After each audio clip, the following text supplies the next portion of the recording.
A historic peace deal has shaken up alliances in the Gulf, the Middle East, and the rest of the world. But what does this new warmth between the United Arab Emirates, Bahrain, and Israel mean for business? I'm Samir Hashmi in Dubai, and this is Talking Business.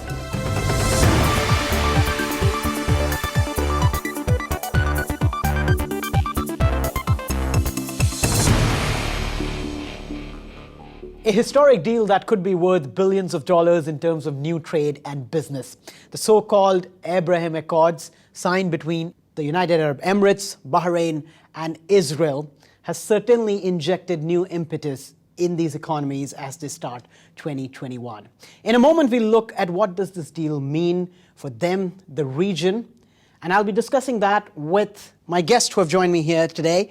We have Mr. Thani Al-Shirawi, who's the founding member of the UAE-Israel Business Council, and he's also one of the leaders of the Al-Shirawi Group, which covers 30 companies across various sectors. Thanks a lot for joining us. Thank you for having me. I have Edidayo Bolaji Adio. She's from the Economist Intelligence Unit, and she'll be talking in detail about the region, about what does this deal mean. Thanks a lot for joining us. And William Brown, the Director for Crisis and Resilience Consulting in the Middle East at Control Risks. Thanks a lot, Will, for joining us on this program. So we'll start the discussion in a moment, but first let's take a look at what does this deal mean for the region and business. September 15th, 2020, and as the pandemic rages around the world, a peace deal is signed in Washington, D.C. For the first time in their history, relationships between Israel and the United Arab Emirates and Bahrain are normalized. These so-called Abraham Accords were one of President Trump's final pieces of foreign policy. Today, the world sees that they're choosing cooperation over conflict, friendship over enmity, prosperity over poverty, and hope over despair. Similar agreements were quickly reached with Morocco and Sudan. But the response from the Palestinians was swiftly seen on the streets of the West Bank as well as on social media. In a tweet, the Palestinian Authority called it a black day in the history of the people of Palestine and wrote that the only way to peace is the end of Israel's occupation. Equally swift has been the flow of money and deals between the countries. This is the Israeli arm of the water technology company Fluence. It specializes in desalination, transportation, and reuse of water. A deal for business in Dubai, a city built in the desert, was one of the first to be signed. I must say this is the fastest deal I've ever encountered in my professional life. Definitely it makes it much easier now when we have a direct approach and welcome in a Muslim country and a strong country that can be a hub to us. And this is the hub he's talking about, the port in Dubai, which has opened up markets in Asia and Africa for Israeli goods. But the operator of this port, DP World, is not just transporting goods through here. It's one of the many companies that has invested in Israel. And this is a load of goods from Dubai arriving in the Israeli port of Haifa. Trade isn't just in goods. Deals with football clubs, finance, food technology, and cybersecurity have all been quickly announced. And despite the pandemic, tourism is also increasing. In December alone, 60,000 Israelis visited Dubai. Fleur Hassan Nahom is one of the deputy mayors of Jerusalem and one of the creators of the UAE-Israel Business Council. Israel and the UAE are possibly the most advanced economies in the Middle East. We have a lot in common, our diversity, our entrepreneurship spirit. And so the minute the peace was announced, I think that people just were jumping to get to know each other. They were so curious about each other. We started creating WhatsApp forums and Zoom meetings, and it kind of just took its own, it really had its own pace and its own momentum. As the water tech company boss at Fluence says, it's not just about money. Business can be the path to peace and vice versa. Peace is the path to business. So both as an Israeli and as a businessman, I feel excited and enthusiastic and proud for having our products being the path to the peace there. Thani, let me begin with you. You were part of this historic deal, one of the first ones signed between the UAE and an Israeli company. So tell us, what was the motivation behind that? Well, like any other businessman, we always aspire to grow and to find opportunities. Israel was a market that we couldn't tap earlier, and now when we could, and being a member of the UAE Israeli Business Council, I reached out to the council to find me a counterpart in the water industry that as a group we're already in, and to filter the companies and to find companies that share with us the values and the vision. And when we found Fluence, and of course in the beginning we had the stereotype of each other, but then we found out that, to be honest, I don't want to sound very romantic, but it was a match made in heaven. We spoke the same language, we had the same aspiration, and we both wanted to grow. Israel had the technology, they are few laps ahead when it comes to the water industry, and in the UAE, water is an issue, it's scarce, and Israel has solved that issue, so we in the group tried to benefit from it. So we reached out to Fluence and we agreed on a memorandum of understanding to bridge this industry and to bring the Fluence products to the United Arab Emirates. Adedayo, I mean, yes, the deal has formalized relationships between the two countries, but the fact is that both of them were anyways doing business, some sort of business, unofficially. So what's changed with this deal? Well, for the one thing, it reduces the cost of doing business for Israelis. They can formally enter the UAE without having to set up an umbrella company in the UK or in Singapore. So that just makes it a lot easier for them to enter the UAE market, reduces the logistics and tax costs of setting up a business. It also opens multiple sectors for Israelis to enter in, from tourism to tech to healthcare. So it opens the market. And finally, there's the people-to-people ties as well. This is soft power for both countries, and also for Israelis trying to meet others in the Arab world. This is a very cosmopolitan country, the UAE. And so the soft power dynamic is, I think, a key component of this deal. Now, Will, Adedayo spoke about how there are going to be a lot of opportunities for Israelis in the UAE. What about the Emiratis? What are the opportunities for them in Israel? So I think with any of these deals, we'll see business go in both directions. It clearly requires a win-win situation. Unless you have business working in both directions, that's not going to be the case. I mean, we've seen in Dubai, particularly already, since the deal was established, that we've seen that kosher considerations around restaurants. We've seen that food is being imported into our supermarkets from Israel, which is a huge benefit in terms of food miles and air miles and various other things.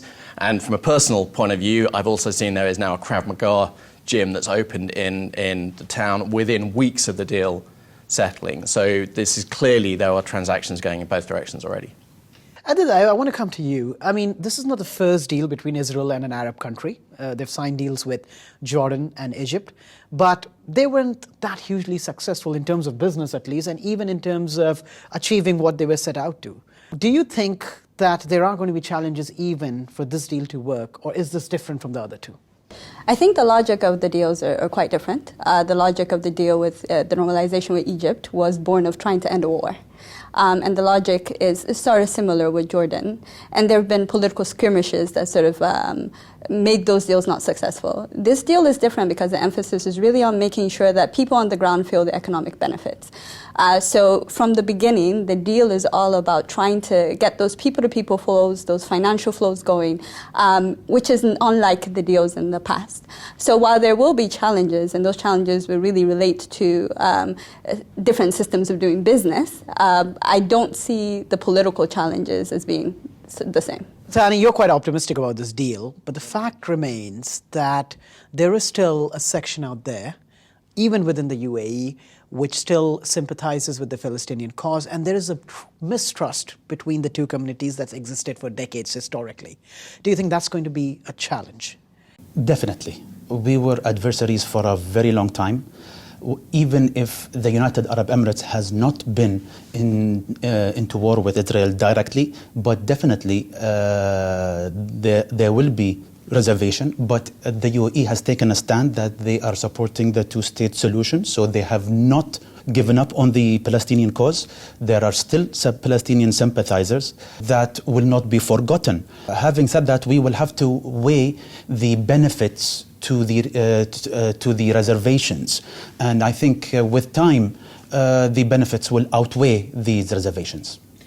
Well, I mean, it's a big deal definitely for the UAE and Israel. We have seen more deals being signed. Morocco, Bahrain, all of them have signed up. How does that change the trade and business dynamics in this region?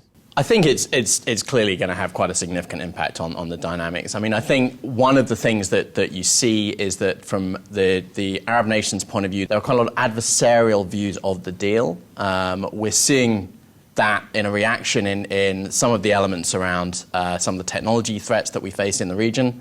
And we're seeing that there has been a spike in some of the cyber attack elements in the UAE since the deal was signed. We're going to discuss those challenges in more detail later in the program. But Adedayo, as Tani was saying, he's quite optimistic despite the history that the business community will be able to drive this deal ahead. But do you think it's going to be challenging, or do you think that they can bridge the gap much more easily? I think these are the economies of the Gulf are more economically compatible with Israel. So therefore, there will be some ease in bridging the gap. But at the end of the day, these are very small markets. There's just but so much that can be achieved. And they're markets that have other multinationals that have been here for a long time. So the big challenge will really be showing the value added of an Emirati firm in Israel and an Israeli firm in the UAE. Tani, the deal has been signed, and you're already seeing, as you mentioned, companies signing deals. Where do you see the challenge in terms of Emirati businesses entering Israel? See, there was a stereotype that Israeli economy is more of a transactional economy, but the UAE is more of a relationship. But after dealing with a few Israeli companies and signing an MOU myself with an Israeli company, I found out that this is a myth. We are a lot alike, more than we thought. And in the UAE, as Adedayo just mentioned, it's a very cosmopolitan. We have 200 nationals in this country. We have adapted to the 200 nationals. Now it's only 201. Okay, we're going to take a short break, but when we come back on Talking Business, we'll find out what does this deal mean for the region, especially given that there's a new administration in the United States.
Welcome back to Talking Business. I'm Samir Hashmi in Dubai, and we are discussing what does the peace deal between Israel, United Arab Emirates and Bahrain mean for the region and the world.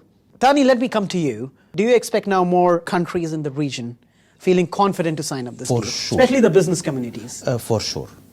We ourselves have been approached by some companies in our neighboring countries wanting to reach out to Israeli companies. So I definitely think that more countries in the region will follow. Adedayo, is it more complicated for countries like Saudi Arabia, even if there is an opportunity in terms of business for them to go ahead because of political reasons? Well, definitely. I think under the current king, it's impossible because he sort of aligns to the old school of thought, which is you have to solve the Palestinian issue before you can engage with Israel. So I think for the moment, the deal is off the table. But they have a bit of an experiment with Bahrain to see how it goes and how people will react to it. Now, Will, I want to talk about the challenges, and you specialize in cybersecurity. How big a challenge is that, and how do you see that panning out going ahead? So there has been a spike since the accord was signed of about 30%, but I think it's important to put that in context. We are also living in a time where remote working has now become the norm. That has done two things. That has meant that organizations have very rapidly deployed new technologies in their environment to enable continuity to take place, and it increases the risk and the threat environment that these employees are working in. So I think it would be an oversimplification to say there's been a huge spike as a result of signing the deal. There's clearly been an impact, but we're also working in a quite an unusual context in terms of the after effects of 2020. But I think as you said, there has been an increase in activity. What organizations need to do about that is really around three legs. They need to make sure they've got the technology in place. Technology is absolutely useless without having effective processes to make sure that technology stays current and maintained.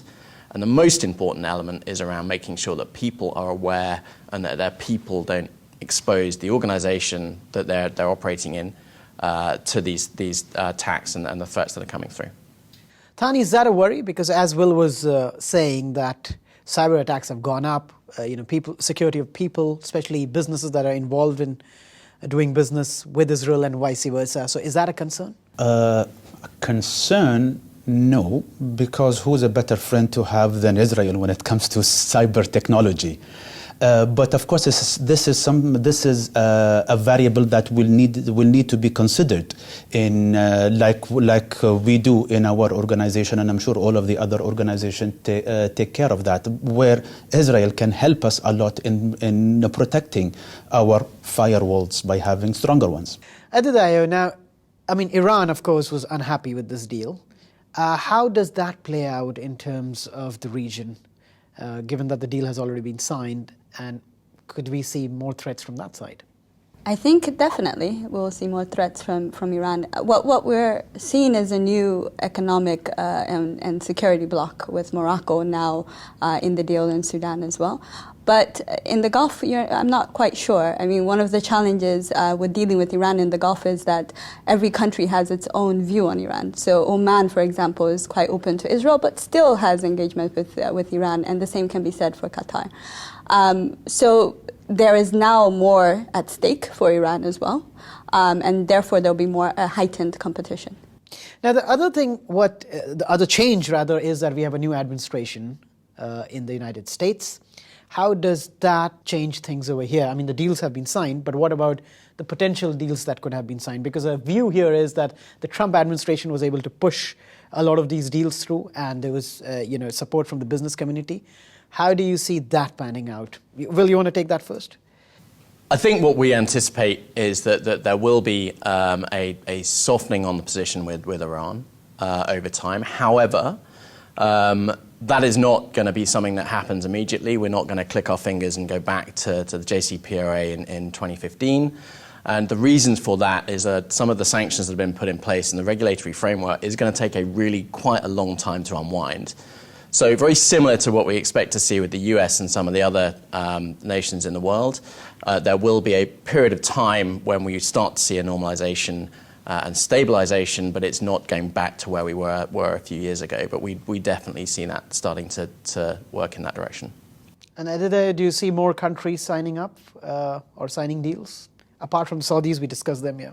I can potentially see Oman signing a deal, but there's recently been a change in power, so it will take some time. I think the Omanis would like to see both the benefits of the deals that have already been signed and the trend in popular reaction around the Arab world to these deals. Now, one thing what we've seen, Thani, is since the deal was announced that the Israelis have softened their position as far as defense deals go. The UAE is procuring F-35 from the United States. Do you see an opportunity for companies in that space, defense? The defense industry is one of the marvels of Israel. So if any group in the UAE wants to take advantage of the marvels in Israel, defense is definitely one of them. To sum up, I mean, it's just been a few months since this deal was announced, but let's say 2-3 years from now, what do you see the results of this deal, and could we see more countries actually signing up? I think in 3 years' time, it will be a good time for UAE to mediate peace. I always say negotiating with adversaries is like playing poker, and negotiating with friends, you build a partnership. So with the business communities building partnerships and building and becoming closer to each other, then the UAE will be in a strong position to play the mediator role between Palestine and Israel. The UAE has always taken the stand that they will support the two-state solution, and I think with being friends, Israel will not play poker with the United Arab Emirates. So it will be more of a building partnership with the three parties. And what in terms of trade and business, where do you see that headed? How big or worth could be the trade or business between Israel is known to be the startup nation, and I would like to call the UAE, or quote a friend that called the UAE the scale-up nation. For Israel to actually reach every nook and cranny in the world, there is no better partner than the United Arab Emirates. So I see the business growing, the products that Israel, or the tangible product, the hard products that Israel can or could produce. If they want to reach Christchurch or Buenos Aires, the UAE is the best route. And plus, if they want to develop an app for the Arab world, Dubai is the best place to test it. So, and vice versa. I see a lot of businesses where Israel used to import from Europe and Turkey, and some of these the products are available here, made in the UAE. So I see that benefiting also. So I think 3 years from now, you will have a stronger economy in the United Arab Emirates and a stronger economy in Israel. Adedeo, you share that view that given all the blitz and the excitement, can the partnership really scale to that level, say 3 to 4 years from now? I think the partnership will scale in certain sectors, perhaps not in all sectors. High tech definitely is a sector where the UAE's need really meets Israel's expertise, so I can see a lot of scale there. Healthcare, logistics as well, as mentioned, and tourism as well. So I can see scale there. But then there are other sectors that are more mature in both countries that there will be less room for partnership. And overall, these are two small countries. So the impact of this deal 3 years from now will be felt more if we can get even more countries in the Middle East and even perhaps other parts of Africa on board with this deal. Final word to you, Will. As Adedeo was saying, you need to get more countries. Can these two countries bring more countries together? I think absolutely. I think if you look at the opportunity presented by the relationship between Israel and the UAE, they are both very small, both relatively young, hugely dynamic nations. We are stronger together. And I think with that kind of context, organizations within those countries are going to want to work more closely with Israel and the UAE. So I absolutely think that's the case. Well, those are your predictions, but we'll know only in 3 years or 4 years whether the deal has worked or not, and maybe we can come back and discuss this again. Thanks a lot for your time, Thani, Adedeo, and William. And thanks a lot for watching this program, Talking Business here in Dubai. This is Samir Hashmi, signing off.